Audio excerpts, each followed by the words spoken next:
Let's take a look at how and where Israel is intensifying its attacks in Gaza. The new phase of Israel's ground invasion is targeting Khan Yunis in the south. It's Gaza's second largest city and home to hundreds of thousands of Palestinians forced from their homes.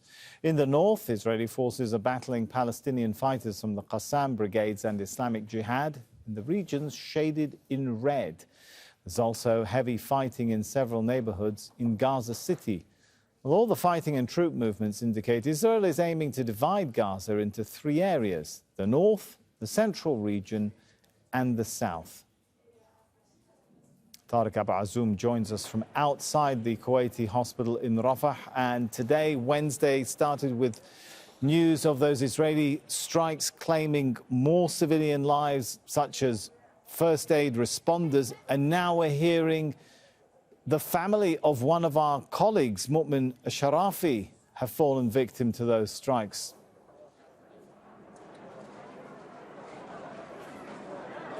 Yes, Sami, first of all, I would like to send my condolences to our friend and colleague Momin Alshrafi for the loss of his parents, a number of his siblings, alongside with their wives and their children, in an airstrike that destroyed the building that they were taking shelter inside in Jabalia refugee camp.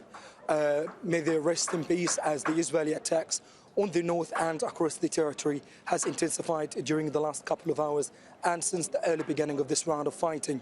Momin Alshrafi family was one of the Palestinian families who did not find any safe shelter out and any safe passage to evacuate to Rafah or to the south of the Gaza Strip, and they have been living under very intense bombing for more than 60 days until they have been killed by the Israeli fires. We have also contacted a number of residents inside Jabalia refugee camp earlier today in order to check on the situation on the ground.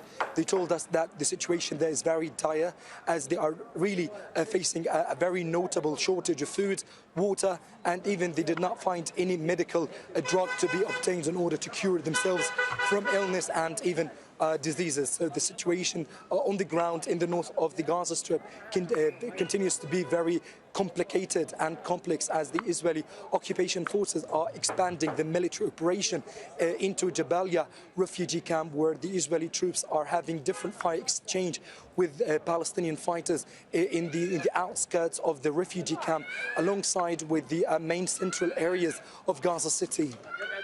And Tariq, along those lines, I think it's fair to say we're seeing street fighting intensifying these days. Where's that leaving the battle for Gaza?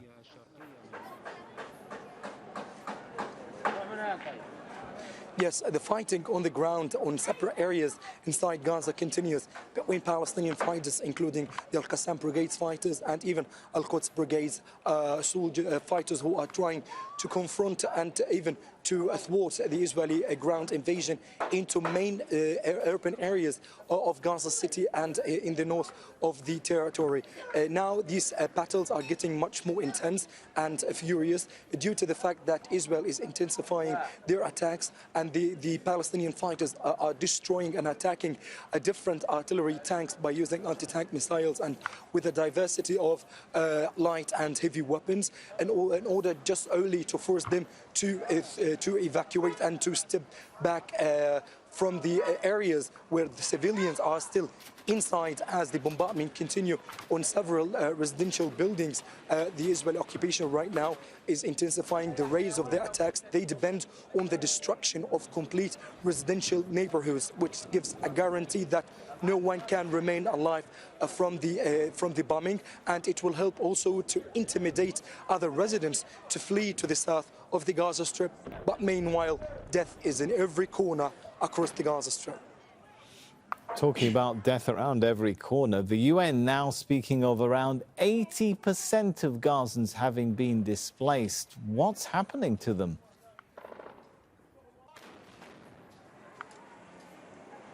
Yes, that's definitely true.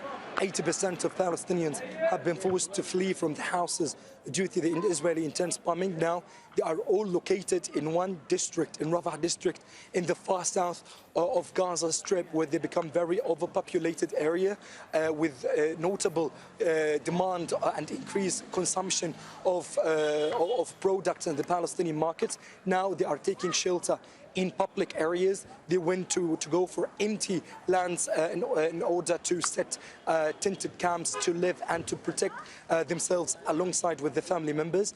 They are facing very difficulty in terms, a notable difficulty in terms of having access to enough amount of food. They are also forced to line up for long hours to get some access for water. They literally on the ground, they are facing a very notable deterioration in their conditions. I saw earlier today a number of residents who were crying as they're walking due to the deterioration that took place to their conditions. They said that we did not used to have this similar condition before.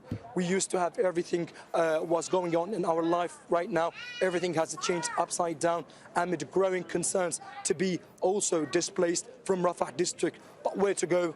No areas remains inside Gaza as the bombardment had destroyed everything. All right, thanks so much, Tariq Abba Zoom.